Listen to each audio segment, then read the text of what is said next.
সকলকে স্বাগতম জানাচ্ছি মুক্তাগাছার ইতিহাস মিডিয়া ইউটিউব চ্যানেলে। মুক্তাগাছার ইতিহাস মিডিয়া ইউটিউব চ্যানেলের এবারের আয়োজনে থাকছে স্বাধীনতা যুদ্ধের সময় বাংলাদেশের জেলা কয়টি ছিল। স্বাধীনতা যুদ্ধের সময় বাংলাদেশে ছিল মাত্র 19টি জেলা। 1971 সালে বাংলাদেশ স্বাধীনতা যুদ্ধ চলাকালীন সময় বর্তমান বাংলাদেশের প্রশাসনিক কাঠামো ছিল আজকের তুলনায় অনেক সীমিত। সে সময় পুরো দেশ জুড়ে মাত্র 19টি জেলা নিয়ে প্রশাসনিক কার্যক্রম পরিচালিত হতো। তৎকালীন পূর্ব পাকিস্তান, বর্তমান বাংলাদেশ এর এই জেলাগুলো ছিল দেশের শাসন, আইন শৃঙ্খলা ও উন্নয়ন কার্যক্রমের মূল ভিত্তি। স্বাধীনতার পর ধীরে ধীরে জনসংখ্যা বৃদ্ধি, প্রশাসনিক সুবিধা এবং আঞ্চলিক উন্নয়নের লক্ষ্যে জেলার সংখ্যা বাড়ানো হয়।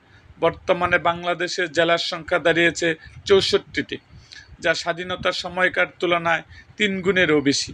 বিশেষজ্ঞদের মতে প্রশাসনিক বিকেন্দ্রীকরণ দেশের উন্নয়নে গুরুত্বপূর্ণ ভূমিকা রেখেছে। স্বাধীনতা যুদ্ধের সময়কার 19টি জেলা বাংলাদেশের প্রশাসনিক ইতিহাসের একটি গুরুত্বপূর্ণ অধ্যায়, যা দেশের বিকাশের পথ চলাকে তুলে ধরে।